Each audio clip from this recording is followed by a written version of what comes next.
Hi hello నమస్తే welcome to my channel భయ్య. ఈ ఛానల్ కొత్తగా చూస్తున్నట్టయితే ముందుగా సబ్స్క్రైబ్ చేసుకోండి. అలాగే నేను చెప్పే వీడియో సమాచారం అందరికీ షేర్ చేయండి భయ్య. అయితే ఈరోజు మన టాపిక్ వచ్చేసి మన Arjun son of Vyjayanthi movie review అయితే చెప్పబోతున్నాను భయ్య. నిజానికి సినిమా స్టోరీ వచ్చేసి చాలా నార్మల్ స్టోరీ అని చెప్పచ్చు. అలాగే నాకు తెలిసినంత వరకు ఈ నార్మల్ స్టోరీలో అంటే ఒక ఎమోషనల్ స్టోరీలో ఒక కమర్షియల్ స్టోరీని యాడ్ చేస్తే ఎలా ఉంటుందో అలా ఉందని చెప్పచ్చు భయ్య.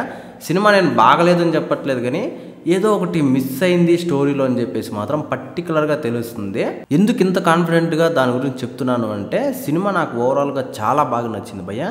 నిజం చెప్పాలంటే ఇంటర్వెల్ బ్యాక్డ్రాప్లో ఒక సీన్ ఉంటుంది, నాకు నిజంగా గూస్ బంప్స్ వచ్చాయని చెప్పచ్చు. అలాగే ఒక ఫీల్ వచ్చిందని చెప్పచ్చు భయ్య. అసలు నేను ఇలాంటి సినిమాలో అలాంటి దాన్ని ఎక్స్పెక్ట్ చేయలేదు.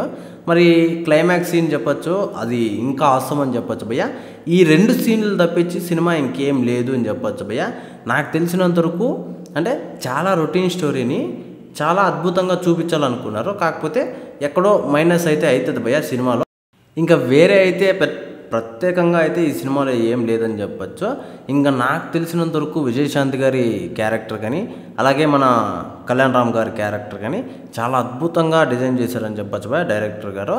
దీనికి తోడు చాలా వరకు నాకు తెలిసినంత వరకు సినిమాలో పర్టికులర్గా హీరోయిన్ క్యారెక్టర్ చాలా చెత్తగా ఉందని కూడా చెప్పచ్చు భయ్య. అసలు హీరోయిన్ పెట్టుకున్నాం అంటే ఇంకా బాగుండేదేమో అనిపించింది.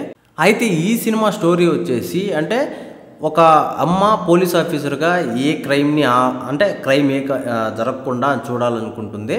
అలాగే కొడుకు వచ్చేసి పోలీస్ డ్రెస్ లేకపోయినా కూడా ఆ క్రైమ్ని ఆపాలనుకుంటాడు. అంటే ఇలాంటి స్టోరీస్ మనం రెగ్యులర్గా చూస్తూనే ఉంటాం భయ్య. కాకపోతే ఇందులో ప్రత్యేకం ఏంటి అంటే విజయశాంతి గారు మన కళ్యాణ్ రామ్ గారే భయ్య. ఇంకా వీళ్ళని అంటే ఒకవేళ విజయశాంతి గారు ఈ సినిమాలు లేదు అంటే అంటే ఆమె ఈ క్యారెక్టర్ చేయలేదంటే ఈ సినిమా చేసి కూడా వేస్ట్ అయినేమో అన్న టైప్లో నాకైతే అనిపించింది భయ్య. నిజంగా ఆమె క్యారెక్టర్ వల్లనే చాలా వరకు సినిమా చాలా ముందరకు పోతుంది. క్లైమాక్స్ ఉంటుంది భయ్య, నిజంగానే ఏడుపు వస్తుంది అని చెప్పచ్చు, ఆ రేంజ్లో ఉంటుంది క్లైమాక్స్. ఇంకా ఈ సినిమాకి పర్టికులర్గా కొన్ని మైనస్లు ఏంటి అంటే మనకు బ్యాక్గ్రౌండ్ మ్యూజిక్ కావచ్చు, పాటలు కావచ్చు భయ్య. పాటలు ఒక రకంగా అనిపిస్తుంది కానీ బ్యాక్గ్రౌండ్ మ్యూజిక్ అయితే చాలా దారుణంగా ఉంది అని చెప్పచ్చు.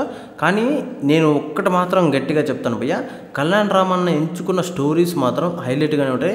నాకు తెలిసినంత వరకు ఈ స్టోరీ కూడా సూపర్గానే అనిపించింది భయ్య. అంటే మనము రెగ్యులర్గా చూసే స్టోరీ అయినా కూడా చాలా డెప్త్ ఉన్న స్టోరీ అని చెప్పచ్చు, ఎమోషనల్ స్టోరీ అని చెప్పచ్చు.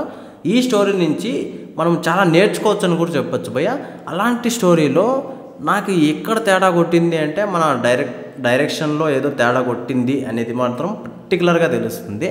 అలాగే ఈ సినిమాకి ఏదైనా ప్లస్ పాయింట్ ఉంది అంటే మళ్ళీ చెప్తున్నాను భయ్య, విజయశాంతి గారే. ఇంకా ఈ సినిమాలో భారీగా చెప్పుకోవడానికి ఒక 2 సీన్లు తప్పించి ఇంకేం లేదు. ఓవరాల్గా సినిమా బాగుంది భయ్య. థియేటర్లో చూడండి మంచి ఫీల్ వస్తుంది. అలాగే ఫ్యామిలీతో చూడండి ఇంకా మంచి ఫీల్ వస్తుంది.